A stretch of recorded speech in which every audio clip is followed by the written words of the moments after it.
Hello everyone, I'm sure there have been times when you wanted to highlight a part of a book, article or document, or maybe even cross out some lines so that they can't be read, like phone numbers or confidential information you don't want anyone to see. Today we're going to do exactly that using reduction textures in Photoshop. Our handcrafted reduction textures not only work perfectly on various texts, but they also perform amazingly on images. In this tutorial, stay with me and we'll see how to work with them in the easiest way possible.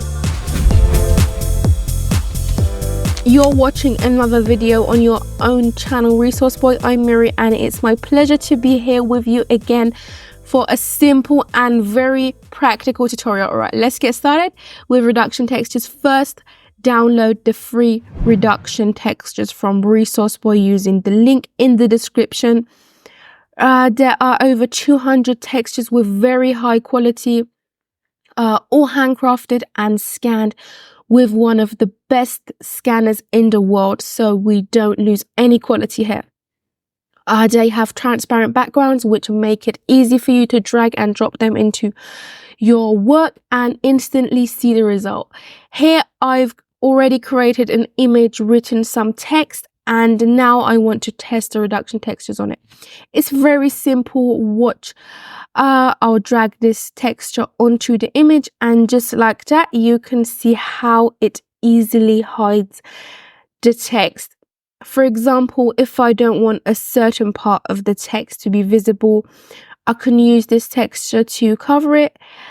If you don't like the transparency effect, you can just duplicate the layer with Control and J. So having two of these layers will completely hide the text underneath, making it unreadable, which is great. So you can also use these as highlighters. I'll drag another texture into Photoshop. Now if I want to highlight this part, for instance, I'll set the filter 0. This step is necessary. Then I'll click on the empty area of the layer and select color overlay. You'll see that the color changes. If you like, you can keep it this way, but I want the text underneath to be visible, so I'll change the blend mode from normal to multiply. You can see we have a beautiful realistic highlight here. We can even use different colors like phosphorescent green, which can be interesting in its own way. It's that simple. I can copy and resize it with Alt and drag and highlight different parts of the text as I like. For example, I'll do this here, and I can double click to change the colors as well. There are other elements here that are amazing too. For instance, I might want to use this star to draw attention to a specific part of the text. This can be placed here to catch the eye, or we can have some lines.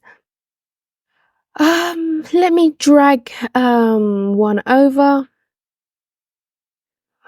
just like this. You don't necessarily have to place it on the text. You can use it as an underline instead. See how beautiful and natural that looks, honestly. I can drag and stretch it as much as I want to achieve the effect I desire. There are many interesting things here, like some scribbles that I can use to easily cover up words I don't want visible in my text. I can also use different shapes from the textures, like these handmade ovals, to highlight specific words. I can even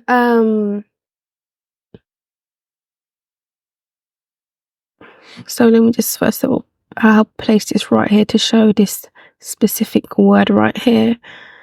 I can also change the color again by setting the filter 0, double clicking on color overlay and choosing a different color. And that's it.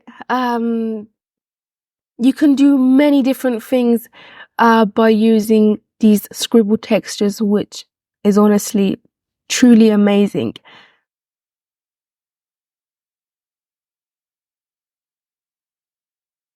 So here we go. The result turned out to be brilliant. It really brings back memories of my school and university days with all the notes I used to take. It's so cool that we could revisit that era with these textures. So now if you have a similar document, you can use Resource Boy's paper textures to add a really realistic paper effect to your document or book page. I'll use texture number 15, Resource Boy's 8K textures really guarantee the quality for you. I'll enlarge it a bit. See, I place it on the top layer, and all we need to do is to change the mode from normal to multiply, and it works perfectly. Just look at how beautifully the paper texture applies to our work. And if you hit Ctrl J, you can duplicate the layer to enhance the effect of the texture even more. You can also adjust the opacity on the second layer if you want a subtle effect. It's really impressive. Now let's try using the reduction textures on a photo. As I mentioned, they aren't just for text. We have the freedom to use them on images as well. I have an image ready here for you, and you can see how easily we can play around with it using the reduction textures and make some edits. For example, I'll apply it to my image here, double click and sample a color from the red tones in our photo. I'll also hit Ctrl J because I want the eyes to be completely blurred out. It looks really good. See how well it works on images. Or here I'll use this texture on this part of the macaroni.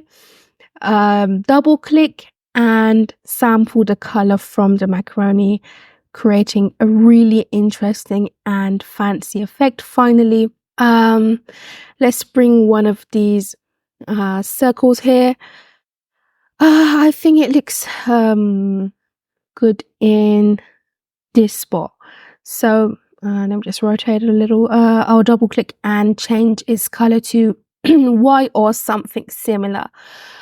And this way we can also use reduction textures on images, which can create some really interesting visuals for you. Well, this video has come to an end. I hope you're satisfied with me and this free Resource Boy file that took a lot of effort to create. Download it from the link in the description and visit resourceboy.com. Our exclusive section offers a ton of free high quality files that you can use in various projects. And thank you so much. Please like the video, leave a comment. It makes us so happy, and definitely subscribe to the channel. Until the next video, take care and goodbye.